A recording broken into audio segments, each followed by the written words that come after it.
Bonjour, si vous regardez cette vidéo, peut-être est-ce parce que vous avez déjà accompli un petit temps de prière autour de l'évangile du dimanche 15 septembre 2019, tel qu'il nous était proposé par le Missio 25 dans les pages Mieux vivre. Je me réjouis que ce soit le cas et je voudrais vous proposer une courte méditation sur ce bel évangile de Saint Luc.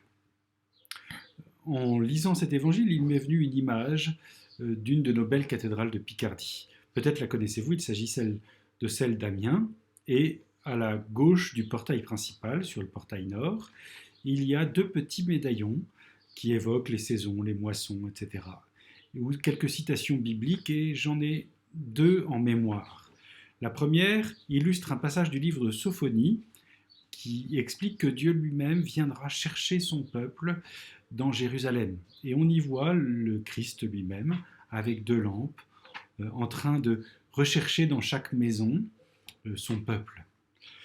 Juste en dessous, il y a une illustration du passage du livre d'Isaïe qui évoque Jérusalem abandonnée aux hérissons, aux corbeaux et aux hiboux.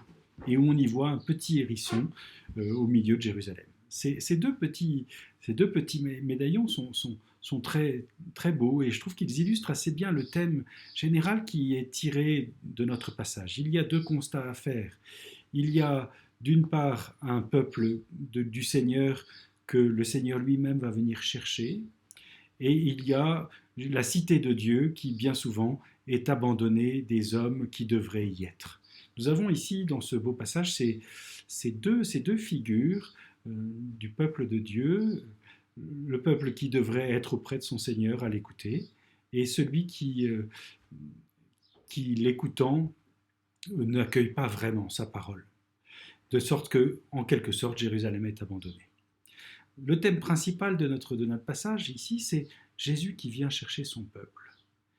Notre Seigneur Jésus, à travers ce passage des brebis égarées, de la brebis égarée, nous montre qu'en réalité, le premier mouvement qui va favoriser la rencontre entre Dieu et l'homme est d'abord un mouvement qui vient de Dieu.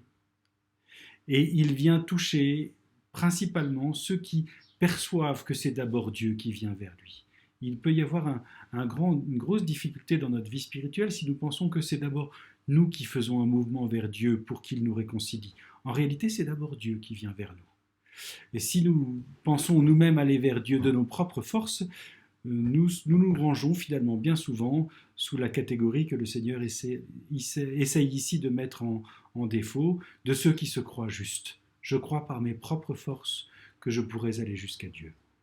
Et peut-être que parmi nous, beaucoup d'entre nous se disent par mes propres forces, parce qu'ils font un constat qui est juste, en réalité je n'arrive à rien, donc je ne suis pas digne de Dieu. Mais c'est tout le contraire qu'il faut comprendre de notre passage ici. C'est Dieu d'abord qui vient faire ce mouvement, qui vient nous chercher à travers nos villes et nos contrées pour nourrir notre cœur. Et les pharisiens ici ne le comprennent pas. Ils pensent être parmi ces justes. Et nous, qu'en est-il de nous-mêmes ? Nous devons bien percevoir que l'abîme d'être qu'il y a entre Dieu et nous ne pouvons le franchir par nous-mêmes. Pourtant, nous sommes faits pour accueillir Dieu. C'est pourquoi Dieu lui-même franchit ce pas et qu'il y a une telle joie dans le ciel. Voilà la marque principale de l'évangile ici. Dieu vient et veut combler de joie le cœur de l'homme, car il est accablé sous le poids parfois de ses propres fautes ou de ses propres péchés. Mais il est aveuglé. Ici, les pharisiens le sont, tandis que les publicains et les pécheurs, eux, au contraire, ont une certaine lucidité. C'est pourquoi ils peuvent accueillir la joie authentique de Dieu qui réconcilie. L'évangile du Christ, c'est d'abord un évangile du salut. C'est d'abord Dieu qui vient offrir sa grâce. Nous pouvons méditer sur ce beau passage et ne pas nous tromper, où que nous soyons, quoi que nous ayons fait, quelle que soit notre vie ou notre histoire, le Seigneur Jésus est en recherche de notre âme. Il cherche notre cœur. Et c'est cela l'authentique conversion, accueillir la grâce qui vient de Dieu. Je vous encourage à lire à la suite de notre évangile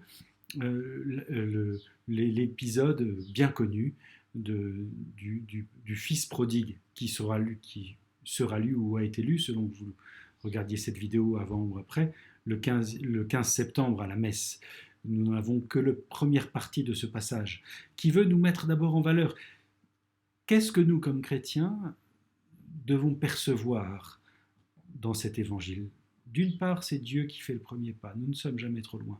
Et d'autre part, nous sommes entraînés dans la joie avec lui à faire bon accueil à tout homme pour qu'il reçoive cet évangile du salut. Il n'en demeure pas moins qu'il restera la question de cette conversion. C'est pourquoi je vous invite à lire ce passage du Fils prodigue et puis à percevoir notre cœur est parfois loin de Dieu, mais Dieu guette et veille pour que nous soyons prêts à fondre dans ses bras et recevoir avec abondance sa miséricorde. Le Seigneur vient nous chercher pour cela, il vient jusqu'à nous pour cela. Laissons-nous embraser par son amour qui nous devance.